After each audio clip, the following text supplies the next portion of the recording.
pertenece también nuestro museo a una universidad, que es la Universidad Minuto de Dios, que en número de alumnos es como la universidad más grande de Colombia, tiene más o menos 120.000 alumnos, con presencia en 34 municipios y ciudades de Colombia. Bueno, y con Alesha, pues también nos conocimos en varias reuniones del ICOM. Me acuerdo muy especialmente, creo que en Shanghái y luego en, en Milán, donde compartimos pues muchas cosas. Y por última, la última vez que nos vimos así más cercanamente fue en San Luis, con una de las conferencias de la Alianza Americana de Museos. Y hablando un poco de esto, pues una de las cosas positivas que también quiero compartir con ustedes es que nuestro museo emprendió este proceso de acreditación internacional con la Alianza Americana de Museos, y después de 6 años de todo un trabajo bien interesante, obtuvimos este año la acreditación internacional de alta calidad, siendo como el segundo museo fuera de los Estados Unidos que obtiene esta acreditación. Y esto pues es una puerta que se abre para todos los museos latinoamericanos, hispanoamericanos, porque es como la primera vez que un museo, digamos, del ámbito latino, exceptuando Puerto Rico, que de todas maneras, pues, ustedes saben que dentro de ese contexto norteamericano es y no es, Puerto Rico es estado, no es estado, pero bueno, digamos que fuera de Puerto Rico es el primer museo hispanohablante que fuera de Estados Unidos que obtuvo esta acreditación. O sea que creo que va a ser muy, muy positivo poder compartir con ustedes muchas de las experiencias, los trabajos, y de eso se trata este tipo de foros donde podamos aprender en compartir en común y aprender de experiencias de diferentes lados para ponerlas en práctica o apropiarlas para nuestros específicos, puntos específicos de cada localidad o de cada país. Gustavo, muchísimas gracias. Y sí, aquí has tocado dos puntos muy importantes, bueno, varios, ¿no? Pero sí, justamente esta vocación social que también tiene el museo y que lo hacen excelentemente bien, ¿no? Y volvemos a la capacidad de la cultura de transformar vidas y hemos visto justo cómo, y bueno, perdón por hablar de una manera tan coloquial, pero cómo la cultura ha entrado al quite de manera tan importante, ¿no? Durante esta pandemia. Y bueno, esta acreditación de la American Alliance of Museums, que sí, enhorabuena porque te he visto trabajar muchísimo y Gracias. no es algo fácil, ¿no? No es algo fácil cumplir con estos estándares de excelencia, de verdad. Y sobre todo, bueno, pues para los museos latinoamericanos, ¿no? En donde a veces las normas, la regulación y eso no es justo como lo que mencionaba antes del caso de Francia, en donde todo está muy estructurado y bueno, muchos museos evidentemente en Estados Unidos también cuentan con esta acreditación, pues no es nada fácil. Yo creo que es el triple de trabajo para un museo latinoamericano el poder encajar en estas normas de excelencia, pero que son de alguna manera como yo me lo planteo como un seguro, digamos, ¿no? De que el museo está cumpliendo con un estándar internacional, el museo ha desarrollado una misión y una visión a las cuales se ha pegado y de ahí también que todos los departamentos del museo pues trabajen de una manera completamente coordinada y pues de una forma excelente. Entonces, enhorabuena y si hay oportunidad, ¿no? Igual ampliamos un poco porque sí es algo en lo que institucionalmente podríamos pensar, ¿no? Y como tú Ujú. dices, ya hay dos museos en Latinoamérica, dos museos de habla hispana que han conseguido esta acreditación y que, bueno, pues pueden ser guías, digamos, para otros museos que quieran perseguir esto, ¿no? Bueno, es una excelente base. Entonces, pues gracias por compartirlo. Pues para continuar, ¿no? Yo, bueno, hay muchas reflexiones en mi cabeza, estoy segura que hay muchas reflexiones en la cabeza de todos, con muchas preguntas también, ¿no?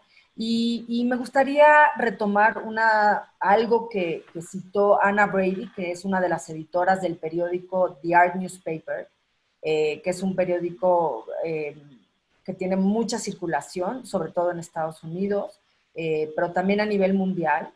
Y Ana lanzó una pregunta muy importante que, en referencia al mundo del arte a principios de la pandemia. Este artículo salió publicado a finales de marzo, pero yo creo que no solamente se refiere al mundo del arte, o bueno, yo no lo aplico solamente al mundo del arte, sino a todo el sector.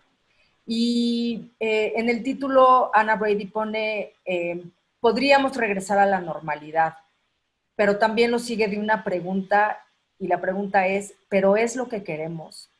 Entonces, pues sí, yo creo que justamente estamos hoy reunidos, eh, pues porque en muchos sentidos quisiéramos no regresar a la normalidad, ¿no? Y entonces, bueno, pues para identificar parte de la problemática, les hago a los ponentes la primera pregunta, y esta es, pensando en la época prepandemia, ¿cuál identifican como el mayor problema del ámbito cultural de su país? Y en el caso de Muna, bueno, pues podría incluir sus experiencias de México y lo que ha conocido hasta ahora de Canadá. Y Gustavo, pues también se vale con tu experiencia del ICOM, digamos, y del American Alliance of Museums, pues también mencionar algo global porque también nos serviría muchísimo. Entonces, le damos la palabra si quieren ahora primero a Gustavo.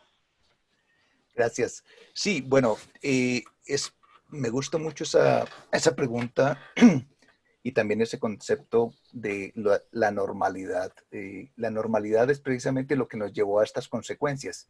El no poder tener una interacción, el no tener unas políticas culturales claras, el no democratizar la cultura como debe ser, el no entender la cultura como un derecho fundamental, un derecho humano fundamental. Precisamente este jueves próximo va a ser la Declaración Universal, un aniversario más de la Declaración Universal de los Derechos Humanos, donde se expresa específicamente los derechos a la cultura y que todavía en nuestro continente y en muchas partes del mundo vemos que ese derecho a la cultura no está plenamente, digamos, hecho en realidad, y está, digamos, es parte también de nuestro reto como instituciones culturales, como personas también, porque los derechos humanos no son solamente unos, son todos relacionados. O sea, cuando hablamos del derecho al nombre, del derecho a la libertad, del derecho a la educación, del derecho a la cultura, del derecho a una creencia, estamos hablando de una manera integral, ¿no? No podemos separar y decir que podría haber un derecho a la libertad y no haber un derecho a la cultura o un derecho al nombre, pero no, etcétera.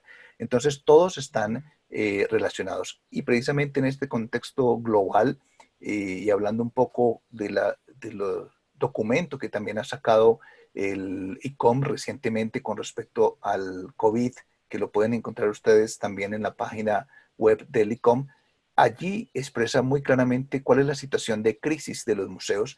Los museos somos instituciones supremamente débiles, no por las personas, somos débiles porque dentro del ámbito global y gubernamental, para algunos somos una especie de adorno y pues por eso me parece muy importante que no volvamos a esa normalidad donde el museo es un espacio simplemente de repercusión social y de presencia social, para darse una ínfula social, no con el sentido social específicamente que debe tener de pertinencia y de espacio de laboratorio, de encuentro, de diversidad, sino simplemente como un repertorio de afianzamiento de las clases sociales altas. De hecho, pues sabemos que la mayoría de los museos a nivel mundial todavía siguen siendo fundados o fueron fundados por las clases sociales altas para darse una presencia social y pues todavía existen todas este tipo de formas. No es que sean negativas, pero simplemente son exclusivas y al ser exclusivas, pues lógicamente están rompiendo unos principios fundamentales de la cultura, que es la inclusión y la inclusión en todos los sentidos. Entonces, volviendo con documento que sacó el ICOM Internacional, vemos las debilidades precisamente porque cuando ya el museo no sirve como escenario para un reconocimiento social en el sentido de reforzar esa presencia y esa dominación de las clases altas, pues lógicamente se puede dejar aparte y se deja de soportar y se deja de valorar. Y otro lado que también es muy importante resaltar, los museos del siglo XXI tienen que empezar a nacer y a fundarse desde abajo hacia arriba, desde las personas, desde los públicos, desde las comunidades, desde las necesidades de las personas y no de arriba hacia abajo como en un momento dado, pues somos herederos de una cultura de fundación de museos que nace con la Revolución Francesa, con todo esto de darle al público esas colecciones que pertenecían a los reyes y demás, pero este concepto debe ser revalorado precisamente en el siglo XXI, por tanto, esa normalidad que teníamos no debemos volver a ella, sino refundar un poco este concepto de un museo con mucho más sentido social. Mil gracias, Gustavo. Sí, qué importante. Muchísimo para reflexionar ahí. Querida Muna, ¿podrías tú responder a la pregunta también? Claro que sí. Bueno, yo creo que de verdad necesitaríamos una serie de foros y debates más para hablar sobre el problema mayor del ámbito cultural de mi país, en este caso de mi país como México.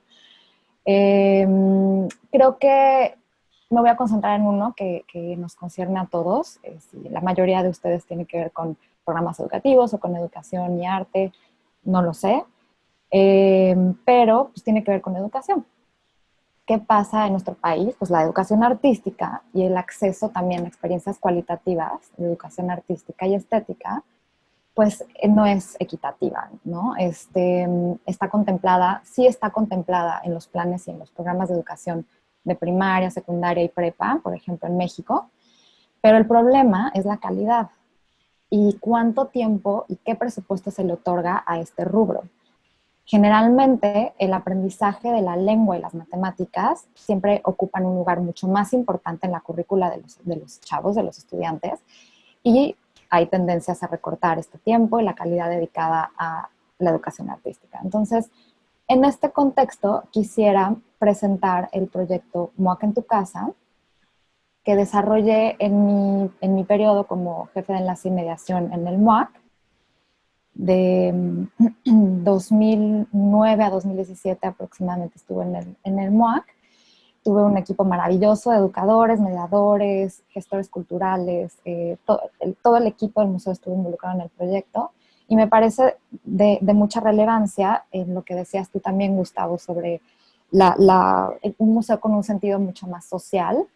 Creo que ese programa, como también lo decía Lesha, sí corta con varios preceptos del museo, como para las clases sociales altas, por ejemplo. Y bueno, les quería poner un contexto para las personas que no conozcan el MUAC. Bueno, el MUAC forma parte de recintos culturales y artísticos de la UNAM. Y dentro de las tareas sustantivas de la UNAM está la investigación, la docencia y la difusión de la cultura. Y justo en este último punto de difusión de la cultura, la UNAM siempre ha tenido un papel central en el desarrollo cultural del país y es parte fundamental de la formación integral que se proporciona y desde la universidad a los estudiantes en todos los niveles, incluyendo aquellos que cursan nivel medio, superior o bachillerato. Y esto es bien importante porque el MUAC en tu casa fue pensado a través de unas encuestas que realizamos en 2010 para conocer justo el perfil de los públicos que visitaban el museo. Hicimos una evaluación y encontramos que los que menos visitaban el recinto eran los estudiantes de preparatoria y bachillerato, o sea, los jóvenes entre 16 y 20 años, por ejemplo. Entonces, de ahí, la UNAM cuenta con dos instancias muy importantes a nivel bachillerato, que es la Escuela Nacional Preparatoria, que tiene 9 planteles dentro del Distrito Federal, y el Colegio de Ciencias y Humanidades, que es el CCH, que cuenta con 5 planteles en zona metropolitana. Y para muchos jóvenes, estas dos opciones son, la verdad, a veces las únicas oportunidades educativas en ese sistema, esa educación gratuita. Y bueno, pues es importante también pensar en este caso, pues como en el acceso a la educación de estos jóvenes, ¿no?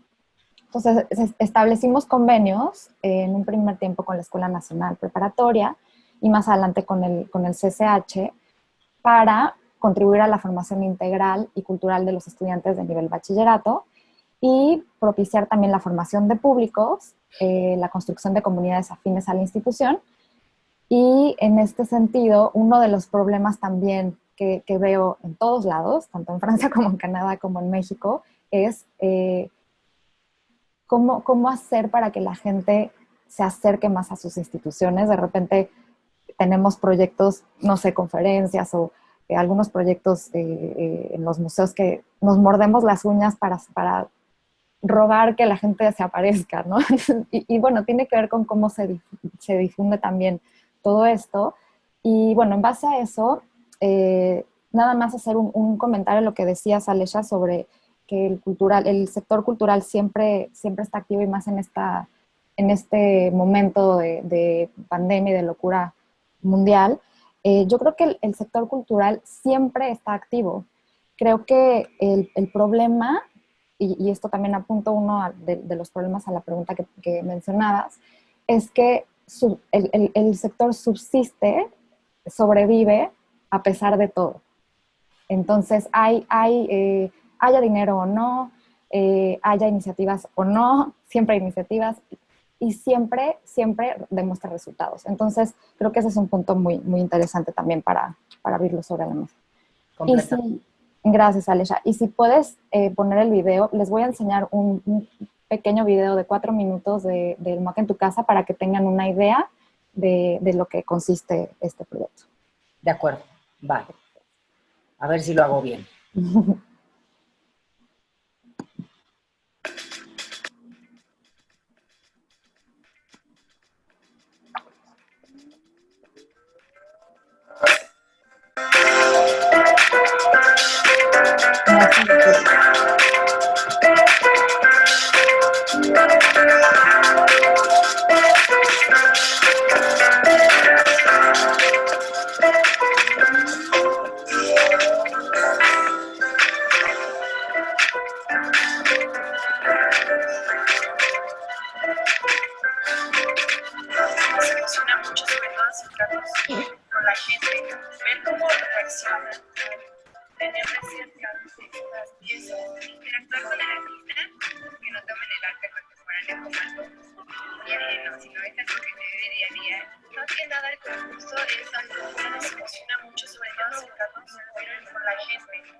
Soy Enrique Gesic.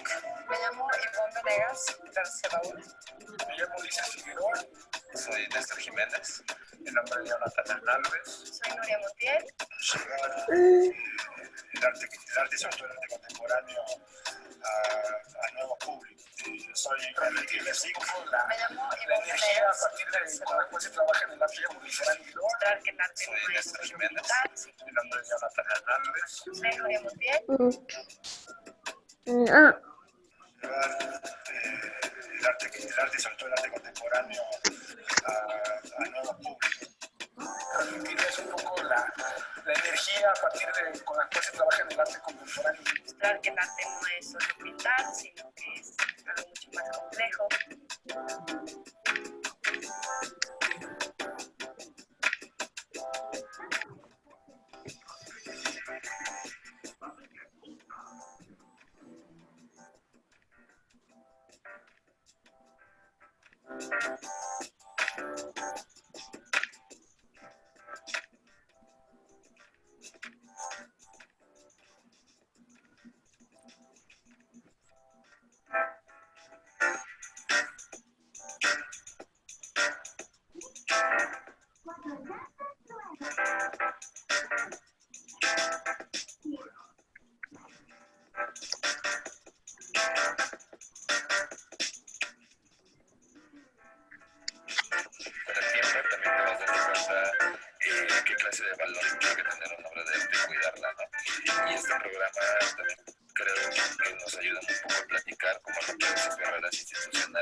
público, ¿no?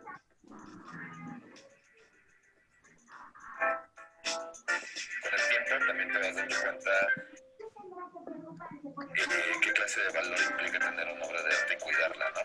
Y este programa también creo que nos ayuda mucho a platicar cómo romper esas barreras institucionales entre el museo, la pista y el público, ¿no? Desde un inicio sentía cosas muy fuertes. Entonces, es muy bonito ya tenerlo aquí cerca y poder hablar con las personas de lo que sienten sobre la obra. Me parece un proyecto padrísimo, tener la posibilidad de un diálogo con gente que normalmente no tendría sobre su trabajo. A mí me parece divertido, me parece importante. Desde un inicio sentía cosas muy apropiación de la pieza. Entonces, es muy bonito ya tenerlo aquí cerca y poder hablar con las personas de lo que sienten sobre la problemática de cómo me parece gente tener la posibilidad de un diálogo con gente que normalmente no tendría sobre tu trabajo. A mí me parece divertido, me parece importante. Su apropiación de la pieza, yo creo que eso es lo más interesante, que desata organización, la problemática de cómo invitas gente a ver una pieza, cómo te compartes tu curiosidad por el arte, cómo involucras a tu propia comunidad.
Bueno, perdón, aquí hicimos pruebas y todo, pero como decíamos al principio, no, la tecnología no siempre tiene honor, pero bueno, se veía un poco desfasado, pero creo que más o menos se vio ahí lástima. Ay, Dios mío, y ahora...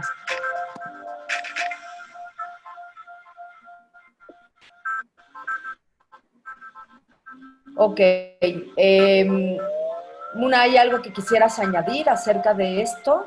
Sí, pues para cerrar un poco, cerrar, más bien platicarles, grosso modo, el MUAC en tu casa es un proyecto que en conjunto, es un proyecto orgánico que en conjunto con la plataforma museo, museógrafos, curadores, educadores, mediadores, todo el personal del museo y junto con estudiantes de preparatoria, los profesores y las familias de los estudiantes. Todo esto son agentes que están involucrados en el proyecto y lo que sucede es que el museo presta una pieza de arte contemporáneo por una duración de 7 semanas a un equipo de estudiantes que tienen que pasar por una convocatoria, que pasan también por una entrevista y después se hace una capacitación ya específica, ¿no? De, bueno, pues qué es el museo, qué necesito hacer para montar una exposición,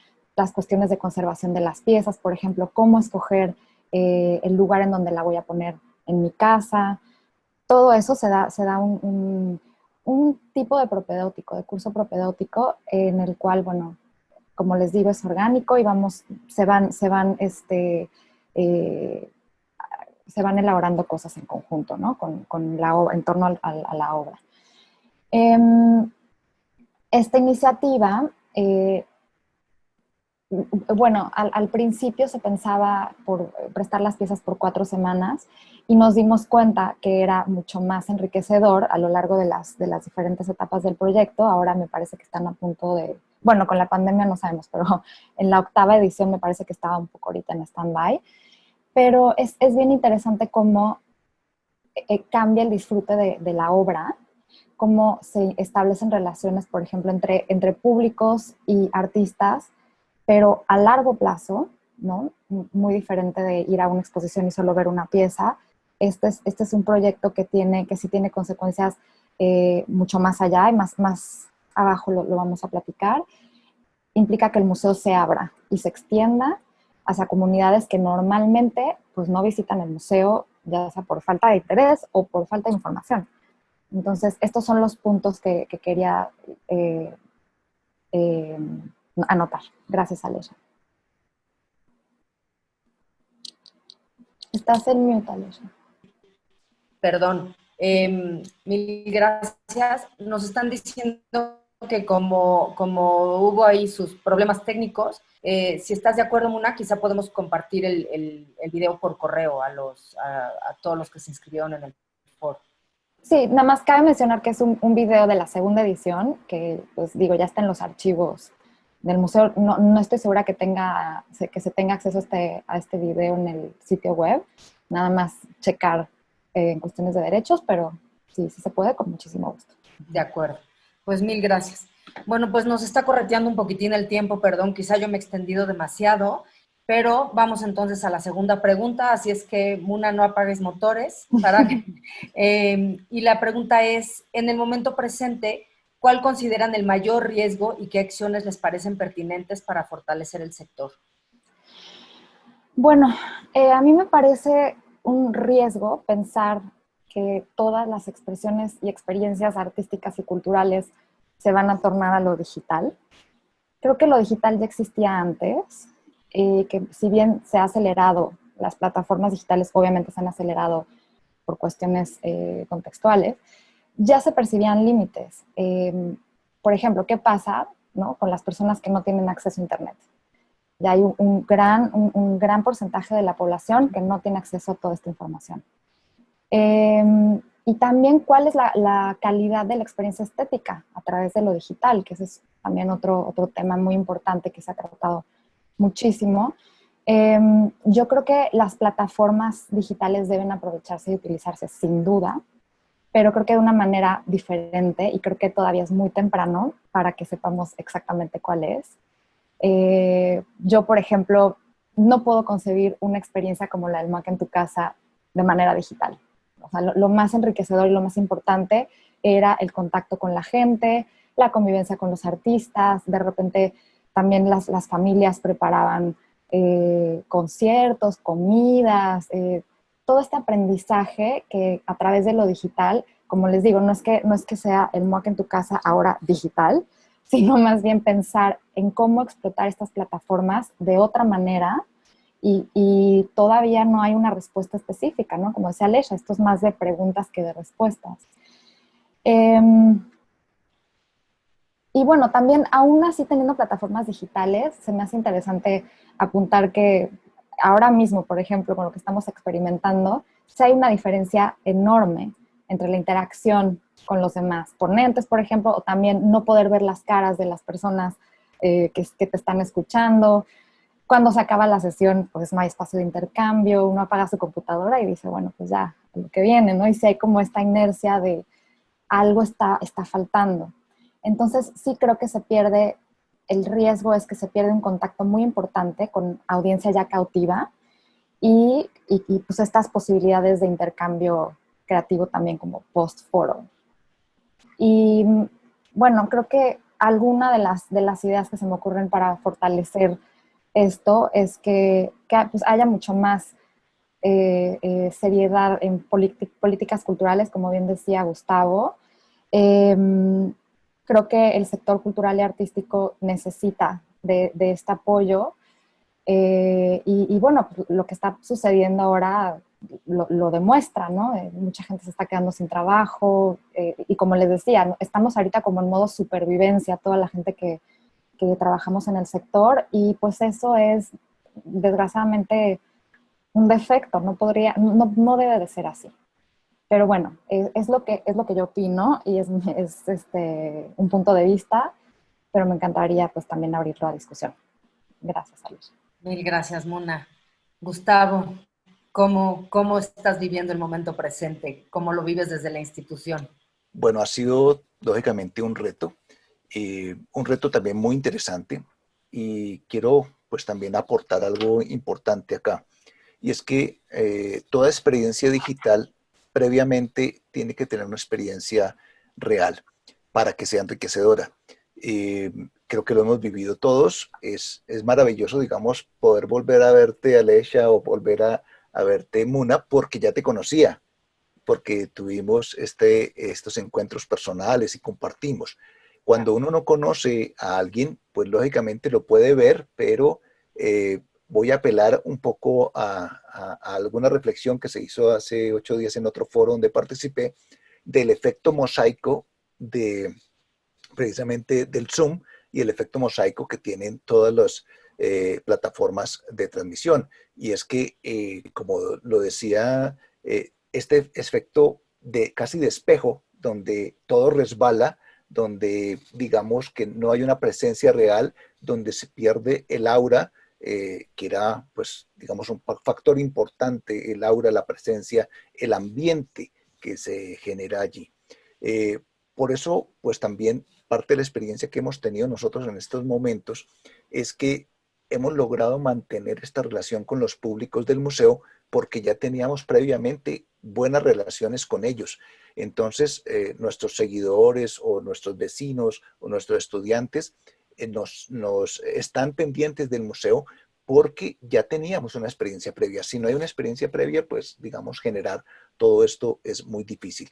Y también valiosísimo entender que el museo, y de pronto voy a decir algo sacrílego, el museo son las personas, el museo no son las obras, porque las obras, aunque son muy importantes, y es el patrimonio, las obras sin las personas y el museo sin las personas no sirve de nada. Se vuelve en una bodega, perdón los términos, si ofendo a alguien, de objetos y demás, puede ser muy valiosos, pero los que le dan sentido, los que le dan significado, son las personas. Entonces, realmente hemos descubierto, yo creo que en esto coincidimos muchos alrededor del mundo, que el museo no es ni el edificio ni la colección, sino que los museos son las personas y en la medida en que nosotros generemos estos enlaces fuertes con las personas, pues tendremos un museo exitoso y un museo pertinente y un museo con significado y un museo con sentido. Si pensamos que el museo es solamente el edificio muy bello y la colección, pues lógicamente estamos quitando una de las piezas fundamentales de la estructura del museo y del sentido del museo, que son las personas. De acuerdo. Muchísimas gracias, Gustavo. Pues sí, ¿no? Creo que varias de las reflexiones van por ahí. O sea, sí nos hace falta el contacto y nos hace falta el acercarnos. Hombre, lo digital nos da unas posibilidades también enormes, ¿no? Pero es bien importante que estamos aprendiendo ahorita que lo importante también es lo humano, como bien lo mencionaron los dos. Y bueno, al respecto, ¿no? Lo comento para ir hacia la tercera pregunta. Hasta hoy tenemos noticias de pocas reaperturas de museos, ¿no?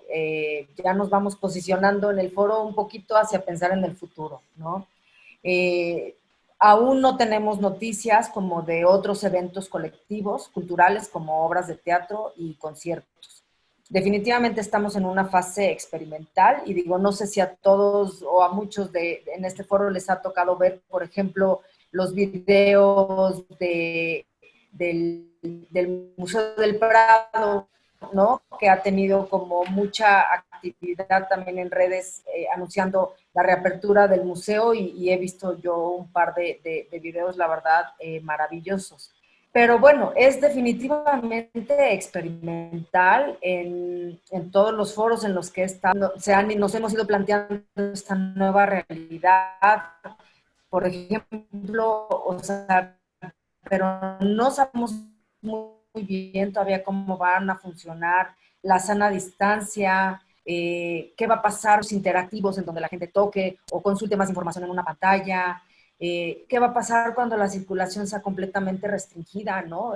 Pareciera entonces ya un acto como mucho más mecánico, el no poder regresar a ver una obra, el no poder regresar a leer alguna cédula, incluso el uso de los baños y de otros servicios, los lockers que ofrecen algunos museos, etcétera, la venta de boletos y souvenirs, pareciera que no, pero vamos, estoy poniendo todo esto sobre la mesa porque son temas y temas de una discusión larga, ¿no? No esta importancia de proteger también al staff del museo, a todos los que colaboran ahí, pues la persona que vende los boletos va a estar en riesgo y entonces, ¿no? Se van a quizá comprar boletos, ¿no? Por tiempo y esto se va a comprar por internet y ya no va a haber venta de souvenirs, quizás, ¿no? Bueno, todo esto es el planteamiento y en todo esto se está experimentando. Aunado a todo esto, pues no podemos ignorar que esta pandemia y esta incertidumbre generan también otras reflexiones, ¿no? Ya lo mencionaron aquí también, el recorte de recursos que va a obligar a las instituciones a operar con una plantilla disminuida en muchísimos casos, ¿no? Pero también tenemos que pensar en esas vidas humanas que se están quedando sin trabajo. Y a mí me llamó muchísimo la atención que en esta última reunión de la American Alliance of Museums, de la Alianza Americana de Museos, que fue en mayo y que se llevó a cabo de manera virtual, ¿no? Uno de los discursos, digamos, principales fue acerca de cómo ser un profesional independiente y acerca del autoempleo, ¿no? Porque es una realidad que todos vamos a vivir. Entonces, es algo que también ponemos sobre la mesa y que tenemos que pensar. Y bueno, y tenemos además, ¿no? Por si fuera poco la pandemia, pues sobre la mesa tenemos que poner también algo nuevo, ¿no? Y algo que no estoy pidiendo que seamos expertos en el tema, pero que sin embargo ha sido como una pequeña bomba de tiempo que han tenido las instituciones culturales. Y esto es, bueno, la inequidad que existe en raza y género en muchos aspectos de las instituciones, ¿no? Tanto en los temas de personal, como en los temas de público, como en los temas de colecciones, ¿no? Y que se empieza esto a tocar de manera muy importante y que creo que tendríamos que revisar, ¿no? Porque estas inequidades, pues, también son completamente contrarias a la vocación universal que tiene el museo y a la vocación social y a todo lo que estamos platicando ahorita, ¿no? Entonces, bueno, como última pregunta, y ya un poquito sobre el tiempo, una disculpa, les lanzo esta posibilidad de imaginarnos un escenario ideal. Y la pregunta es, ¿cuál es tu futuro ideal y cómo consideras que los museos y las actividades culturales deben de ser en la nueva normalidad? Gustavo, ¿nos podrías compartir, por favor? Claro que sí. Bueno, sin pensarlo prácticamente, nosotros empezamos a implementar hace varios años muchas estrategias, un poco a raíz de Arte en Casa, que es una experiencia también muy valiosa. Eso derivó en Performance en Casa, que pues generó otras dinámicas, y después de eso el Barrio Museo.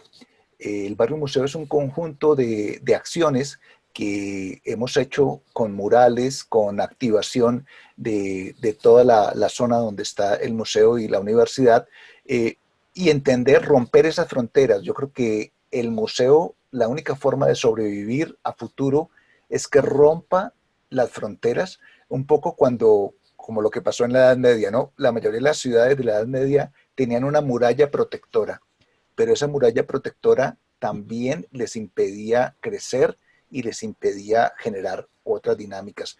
Y cuando llegaron precisamente las pandemias en esa época, pues la muralla era lo peor que tenían, porque lógicamente todo se concentraba allí y tenían que sacar las cosas, los cadáveres y todo, y bueno, era una forma de control, pero también era una forma de muerte. Entonces nosotros como museos tenemos que romper las paredes del museo, tenemos que romper esas murallas y entendernos como museos que están en una comunidad activadores de muchas prácticas culturales y de prácticas sociales en nuestro entorno, y no simplemente como repositorios o como centros. Debemos dejar de ser el centro y debemos ser un engranaje más de toda la dinámica social de las ciudades. En la medida en que logremos eso, y así lo imagino yo, y es parte, digamos, de lo que hemos practicado en el Museo de Arte Contemporáneo, la cultura es expansiva, la cultura no se puede quedar en un solo espacio ni se queda encerrada. Cuando la cultura mezcla diferentes valores, diferentes ingredientes, pues se vuelve más rica.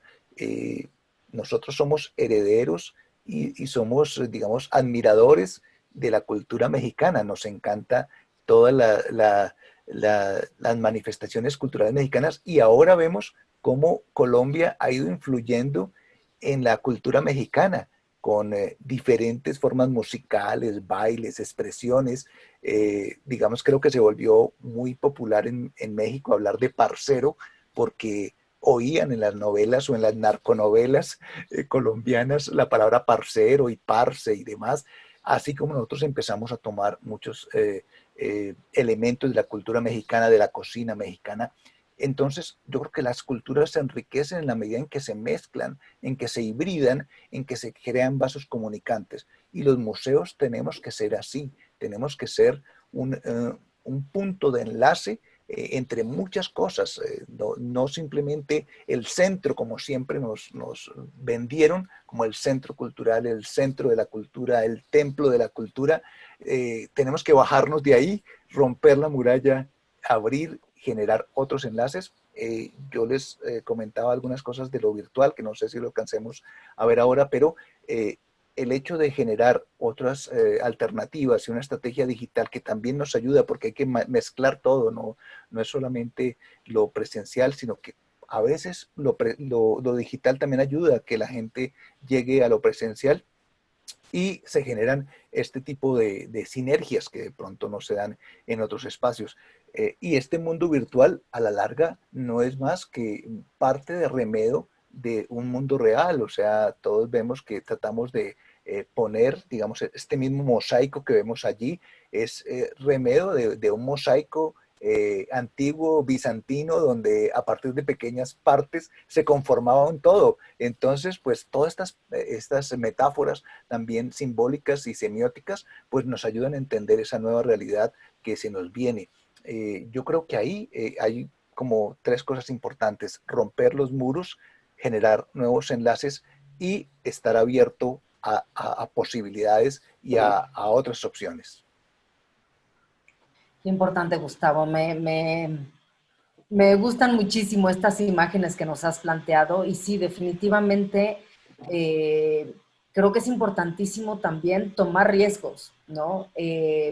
Saber qué tenemos, saber a dónde podríamos llegar o por lo menos un poco, ¿no? Vislumbrarlo y tomar riesgos medidos y a veces un poquito pasaditos. Es importantísimo. Y estos programas de los que ustedes están hablando, tanto Muna como tú, pues la verdad es que tan solo la idea ha implicado un gran riesgo. Esto de salir del museo, salir de la muralla, pues suena muy arriesgado, pero es en pro de perseguir algo más, ¿no? Muchísimas gracias. Querida Muna, ¿nos puedes tú compartir tu visión ideal? Claro, gracias. De entrada yo pienso que todavía no podemos hablar de una nueva normalidad. Como muchos científicos han dicho, sin vacuna contra el COVID, pues no habrá nueva normalidad. Yo creo que, obviamente no soy experta en el tema, pero es importante decirlo, siguen habiendo casos, siguen habiendo nuevos brotes. En países como China y Corea, por ejemplo, que ya no tenían ningún caso, empezaron a retomar actividades y otra vez regresaron a la cuarentena. Lo mismo con Chile, ahora vamos a ver qué pasa con Francia. Es un tema obviamente de actualidad, pero sí, yo no puedo concebir todavía una nueva normalidad y creo que hay mucha incertidumbre. O sea, cuando pienso en un futuro ideal, lo único que me viene en mente es eso, es una gran incertidumbre, pero también como bien decías, Alesha, hay cosas que están pasando, hay ideas que se están cocinando, el mundo en general, como les decía hace rato, creo que está en modo de supervivencia. Todavía no sabemos cómo vamos a sobrevivir. Si ya de por sí en el sector cultural y artístico ya estamos entrenados a sobrevivir, pase lo que pase, ahora creo que esto se volvió ya pues a nivel mundial. Y hay algo que también ha traído el COVID, que es uno de lo que mencionabas, Alesha, sobre el Museo del Prado. La experiencia de los visitantes ahora que ya están abiertas las puertas del museo, lo que yo he podido ver y vislumbrar también es como sin tanta gente, la gente, por ejemplo, puede ver las obras, los visitantes pueden ver las obras de otra manera, pueden tener una experiencia mucho más cualitativa frente a la obra y obviamente en detrimento de las instituciones, porque las exposiciones de masas pues ya no están en el panorama. Entonces, algo que me hace pensar mucho en esto es, regresando al MOAC en tu casa, es que tuvimos mucha dificultad en el momento en el que yo estaba gestionando el proyecto de encontrar fondos, porque justamente las personas que estaban involucradas directamente eran ciertos grupos de estudiantes, ¿no? En cuatro ediciones tuvimos 53 estudiantes nada más involucrados, pero con estas experiencias más cualitativas, surgieron muchísimas cosas más, ¿no? Creo que el COVID nos está trayendo también esto, otro tipo de experiencias, con otro tipo de normas y de interacciones, pero sí está sucediendo. Y me gustaría comentar brevemente, porque sé que ya estamos sobre el tiempo, podemos pensar que solamente 53 alumnos se vieron beneficiados directamente por la experiencia de MOAC en tu casa, pero fue un efecto de bola de nieve.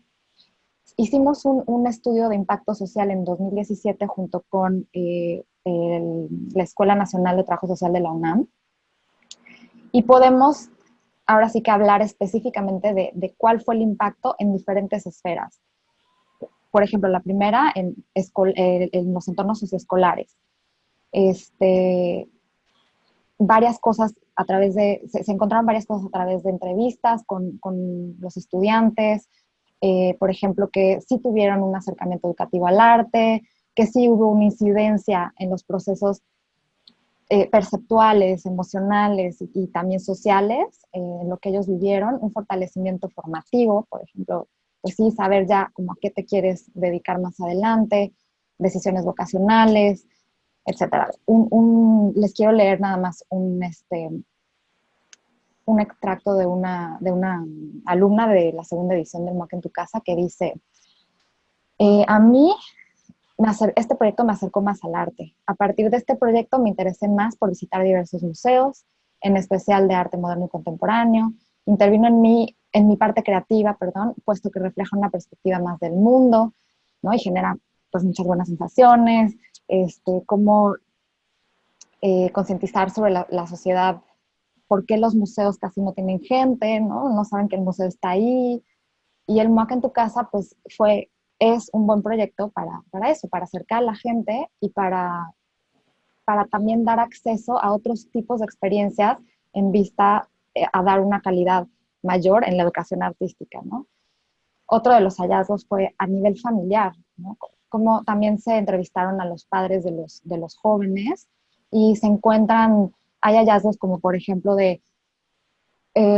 gracias a este proyecto los padres de familia pudieron acercarse más a sus hijos, entendieron más las necesidades de los hijos, una reafirmación del apoyo familiar, como la familia también fue una plataforma muy fuerte para poder desarrollar todo este proyecto en las casas, ¿no? Cómo se mejora la comunicación familiar, etcétera. Hay muchas cosas que decir al respecto.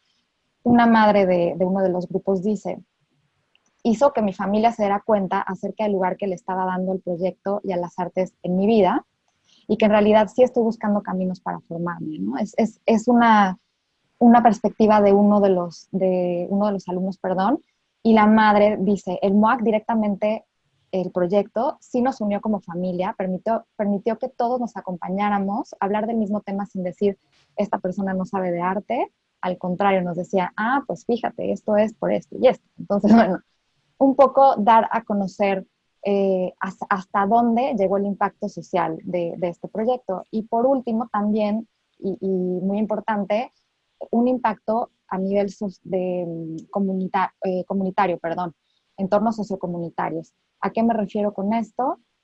A que los mismos alumnos, estudiantes, hicieron las veces de acercamientos con la misma comunidad, ¿no? Con sus propias comunidades. Las obras de arte salieron a diferentes partes tanto del DF central como en suburbio, bueno, Ciudad de México ahora y suburbios, y cómo se aproximaron ellos también a los mismos gobiernos para obtener ayudas, ¿no? Eso es o sea, que sí hubieron cambios en la comunidad, se escucharon, a veces les abrieron puertas en ese sentido, a veces no.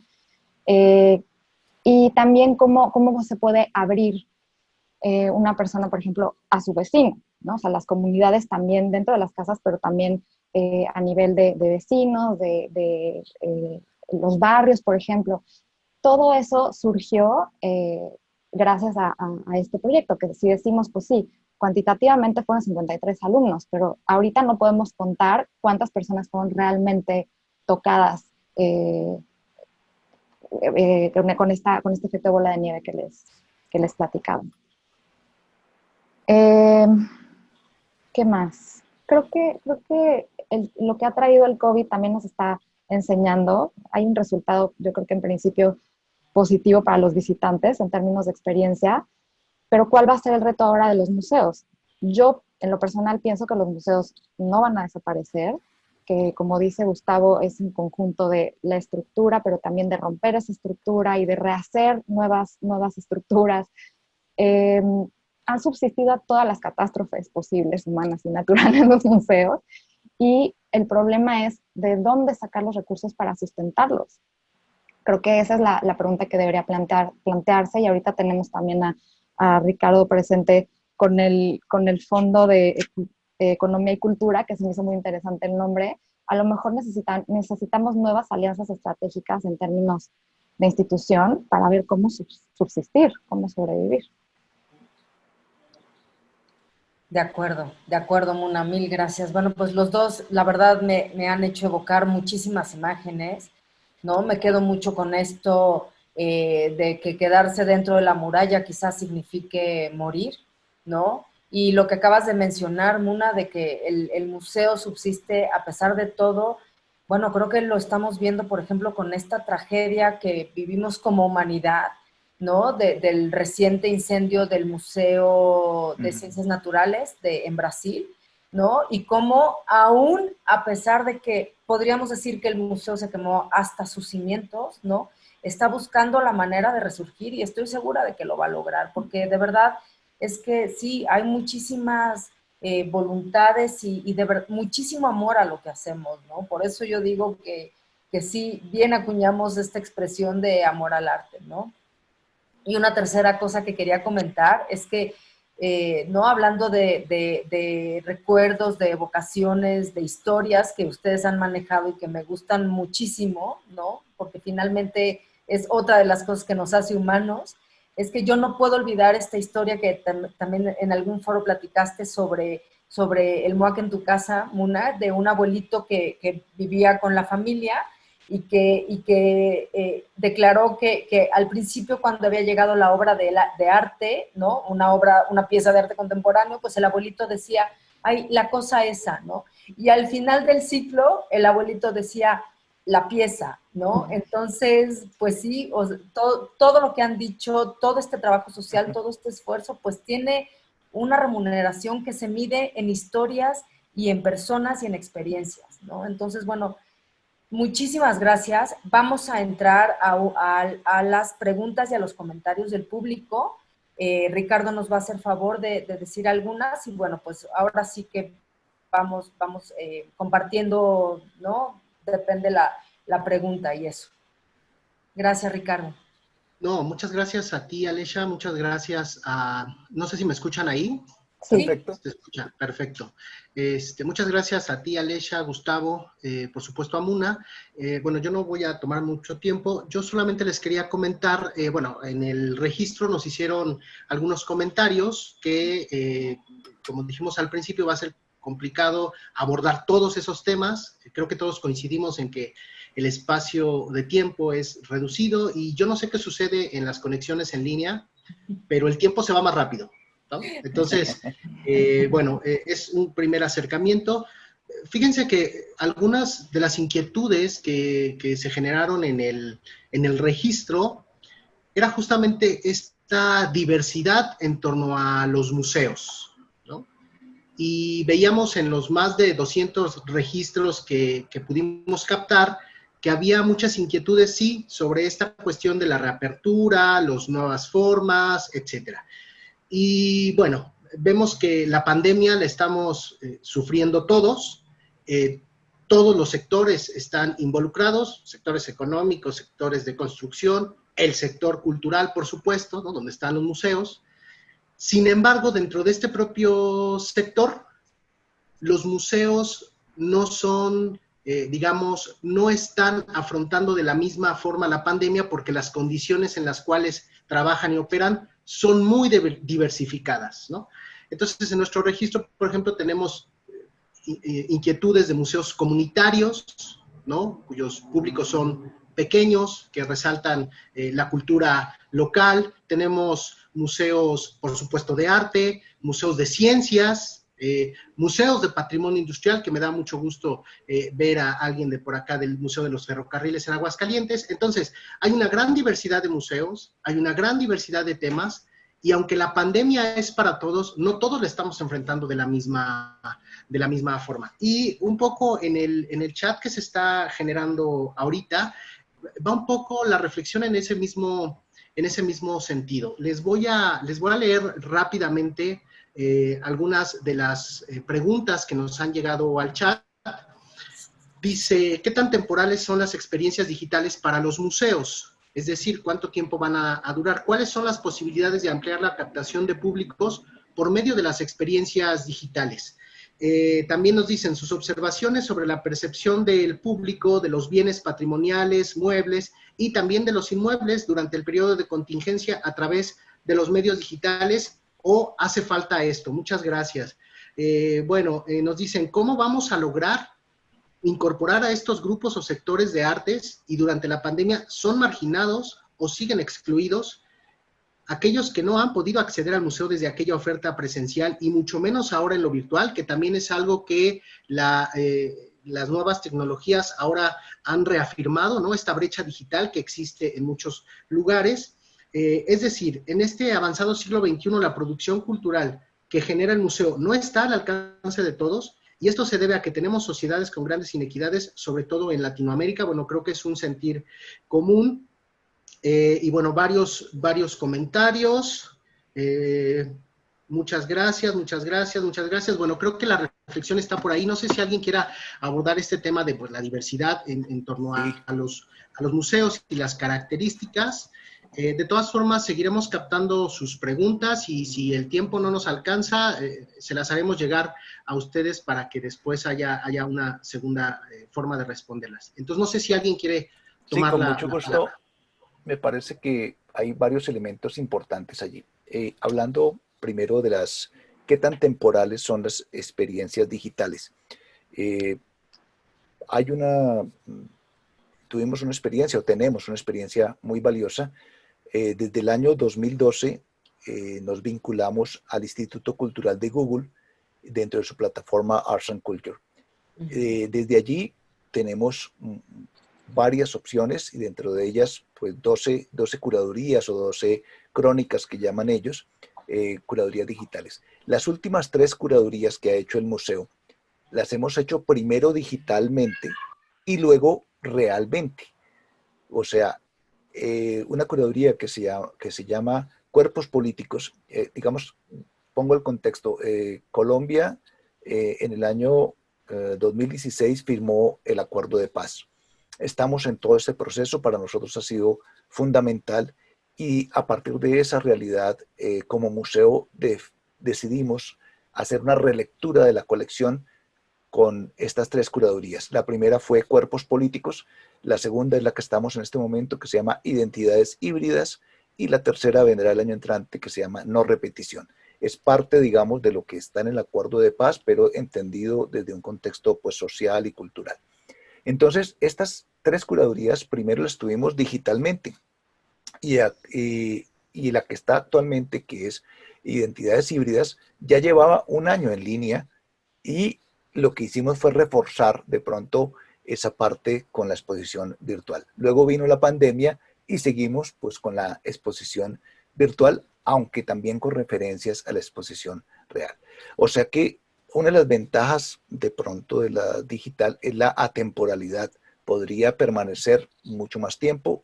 Sabemos que en la parte física es más difícil porque viene la agenda, viene todo el movimiento, y muchas veces hacemos un gran esfuerzo económico, intelectual, investigativo, y una exposición dura 3 meses y luego tenemos que dar paso a otra.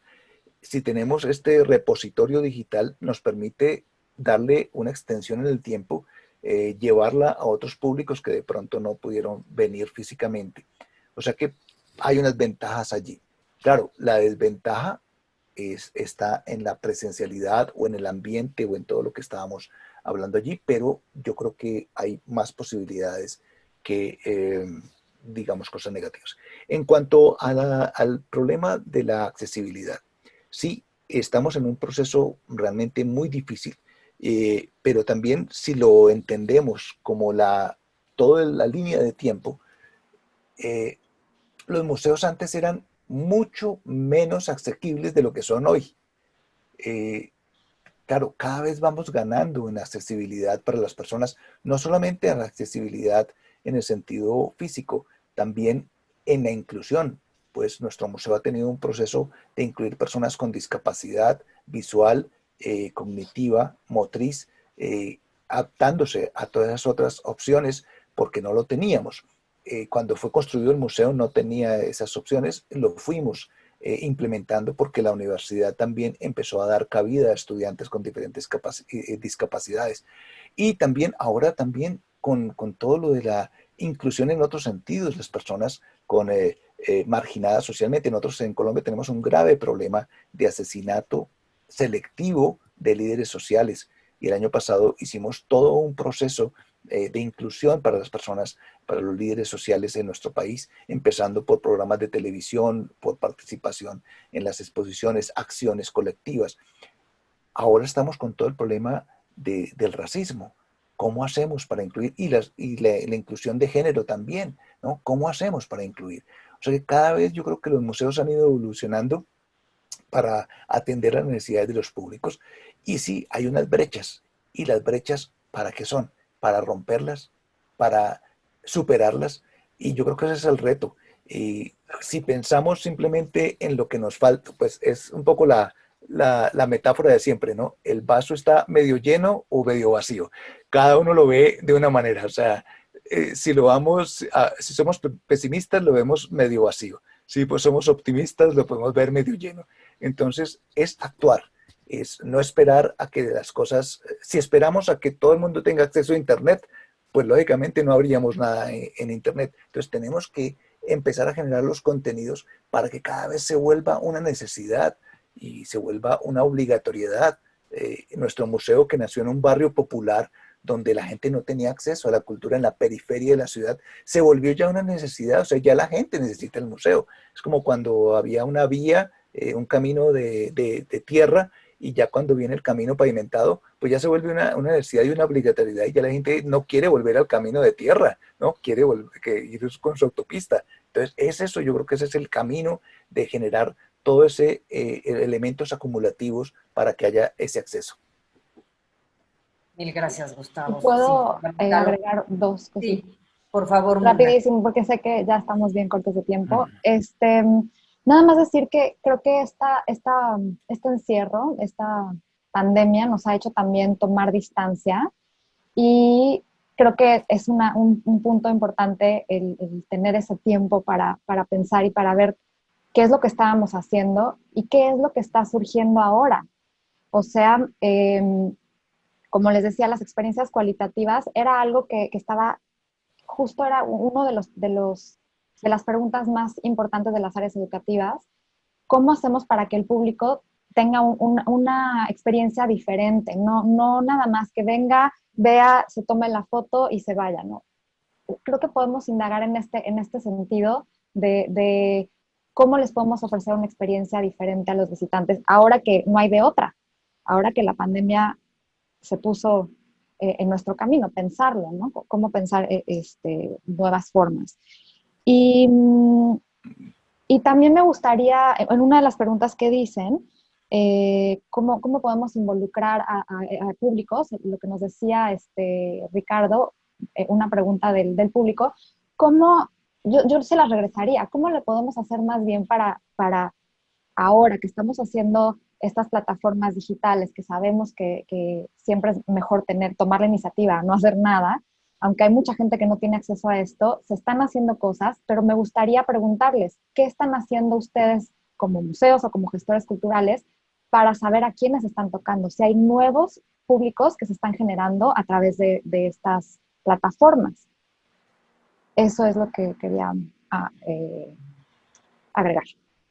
Gracias, Mona, y gracias, Gustavo. Fundamental lo que están diciendo, de verdad. O sea, si no hay una respuesta y como bien lo señalan, yo creo que para lograr las cosas hay que empujar de todos lados. Si nos esperamos a que existan las condiciones ideales, pues esas condiciones nunca van a existir, pero si generamos, digamos, la necesidad y si generamos la inquietud, pues entonces, ¿no? Todo eso irá empujando y bueno, por lo pronto puedo pensar que esa es una manera muy, muy afortunada o muy, vamos, que responde a nuestra realidad planetaria, digamos, para ir haciendo las cosas en realidad, ¿no?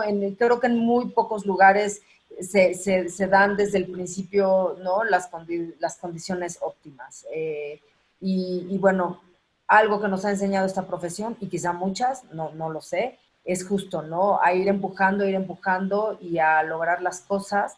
Pero bueno, ojalá que tomar distancia que menciona Muna y que también lo ha dicho Gustavo en su momento, nos sirva para, pues como para reiniciar, digamos, con el pie derecho y para de verdad replantearnos las cosas y que todos estos foros nos sirvan justamente para pensar, para hacernos las preguntas correctas, para fortalecernos como sector, ¿no? Ricardo, tenemos ya solamente 5 minutos, no sé si quieras cerrar. No, fíjate que están preguntando justamente en el chat, dice, la situación actual, ¿cómo cambia el papel del museo? Es decir, la institución como agente de legitimación del arte, ¿no? Es decir, pensando en este contexto de pandemia, si cambia esta situación o no. Y también por ahí nos preguntan, que creo que sería importante preguntar, si se están haciendo, digamos, estudios de consumo cultural durante el periodo de la pandemia. ¿Cuáles han sido esas estrategias? ¿No? Pensando en esto también que comentaba Gustavo y que ha ahondado Muna. Entonces serían como las últimas dos comentarios y bueno, seguiremos recibiendo preguntas para otro momento. Correcto.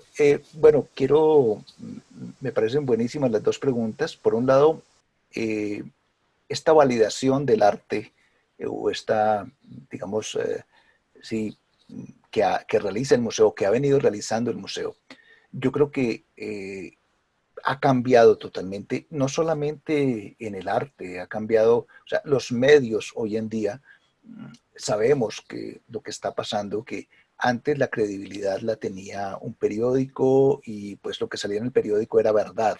Luego empezamos a descubrir que no todo lo que salía en los periódicos era verdad, o que no todo lo que decían los libros era verdad, o que todos los libros de historia nos estaban contando la verdad. Y asumíamos también que los museos, las obras de arte o los objetos que estaban allí eran los objetos más significativos. Y simplemente por comentarles algo, hace creo que 1 año, 2 años, en la asamblea del ICOM, uno de los ponentes fue Fred Wilson, que precisamente como artista lo que hace es meter dentro de los museos ciertas cosas que los museos han ocultado. Entonces metía, él precisamente es afroamericano, él se define como afroamericano, centroeuropeo y mixto, algo así. Entonces, entendernos también como de una manera diferente. Entonces, él metía, por decir algo, dentro de una urna muy bonita que estaba toda la vajilla perfecta de las familias de porcelana y de plata, metía unos grilletes de esclavos. Esa familia era una familia esclavista, entonces era lo que estaba ocultando museos. O hizo otra exposición donde en muchos de los cuadros de retratos de familia, de los niños y demás, aparecían detrás las sirvientas negras, ¿no?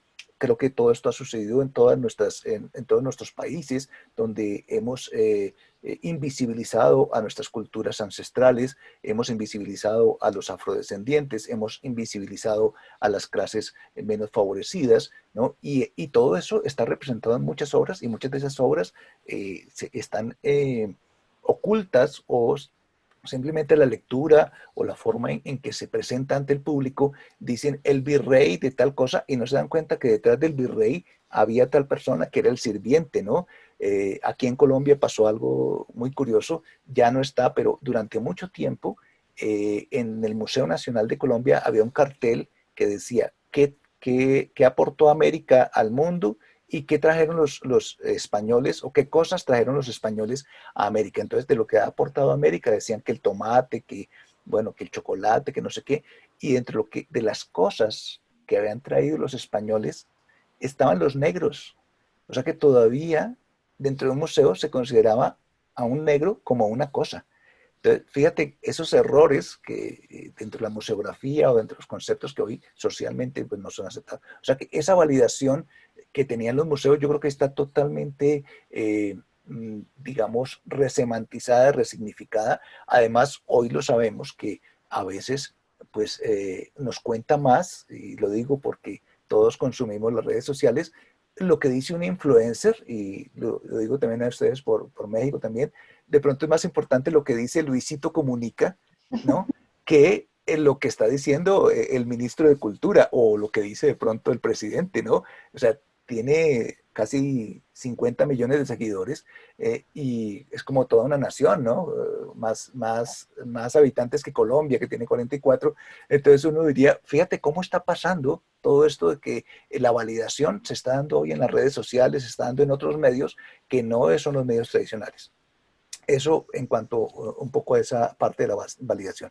Y lo otro, pues yo creo que también el papel de los museos y todo lo que está sucediendo nos lleva a entender que somos parte de un engranaje social y no somos los protagonistas. Y por eso, pues nosotros tenemos que actuar en consecuencia, vinculándonos mucho más, escuchando mucho más y un poco lo que nos decía Muna. ¿Qué está pasando con los públicos? ¿Estamos escuchando a los públicos o simplemente somos una máquina de producir contenidos sin escuchar a lo que quieren las personas, ¿no? De pronto les interesa, un poco eso nos pasó un poco con esta experiencia de Barrio Museo. Los jóvenes querían tener graffiti en sus muros, ¿no? De pronto hubiera sido maravilloso tener a un Orozco, a un Siqueiros, un mural en nuestro barrio, pero la gente quería tener un graffiti, quería participar de ese graffiti. Y entonces eso tiene de pronto más pertinencia social, más enganche con los jóvenes y con las nuevas generaciones, que pues decir, bueno, sí, interesante que es un gran muralista, pero si no hay esa relación con el público, y hay que ver cuando se reelaboran estos murales que estamos haciendo de Barrio Museo, la pertinencia y cómo la gente empieza a participar, a tomarse fotos, a ponerlos en las redes sociales. O sea que hay unas nuevas dinámicas y es precisamente lo que tenemos que empezar a buscar y a escuchar. De acuerdo, Gustavo, mil gracias. Definitivamente, tema para otro foro, lo que ya no nos podemos permitir como instituciones, ni como curadores, ni como profesionales. Hay que revisar los discursos y eso viene fuerte. Eso viene fuerte. Esa revisión también creo que viene de manera importante. Y bueno, pues me apena muchísimo decirles que hemos llegado a nuestro límite de tiempo. Pero de verdad les agradezco inmensamente. Muna, sé que te tienes que ir, lo habías planteado desde un inicio, entonces, bueno, solamente decirles que ¿no? Aprecio muchísimo toda la energía, todo el corazón, todas las historias aquí volcadas. Ricardo, Marisa Reyes, Ernesto Piedras, infinitas gracias de verdad por esta oportunidad. Creo que hemos logrado una conversación súper interesante y bueno, pues como lo dije desde el principio, poco a poco y entre todos vamos aportando y vamos construyendo, así es que de verdad, 1.000.000 de gracias y muchísimas gracias a todo el público, a todos los que se conectaron. Sí. Gracias por sus preguntas y gracias por esta voluntad de trabajar juntos y sumar esfuerzos. Gracias, Alesha. Solamente, bueno, reiterar el agradecimiento a Alesha, a Muna, a Gustavo, a las instituciones que nos apoyaron. Recordarles que el día de mañana, las sesiones a las 6 de la tarde, igual el acceso empezará 5 minutos antes, y bueno, solo sería eso, y bueno, nuevamente muchas gracias a todos ustedes. Muchísimas no sé si quieras agregar algo, Muna. Que tengan excelente de todo tarde. corazón, sí. Muchísimas gracias por invitarme y será un placer también responder a preguntas más adelante. Igual crear un tercer foro para las preguntas. Claro que sí. Igual, pues, para todos los presentes, los que estuvieran acompañando y a la Universidad Autónoma de México, a Alesha, a todos los que han participado, porque esto es parte de lo que necesitamos hacer, entendernos de una manera diferente y aprovechar estas herramientas que también hoy en día nos permiten realizar este tipo de encuentros. De acuerdo, totalmente. Pues muchísimas gracias. Vámonos a lo siguiente y a reflexionar. Que estén súper bien. Bueno, gracias. Hasta luego. Gracias. Hasta luego a todos. Muchas gracias. Nos vemos mañana. Gracias a todos. Hasta luego.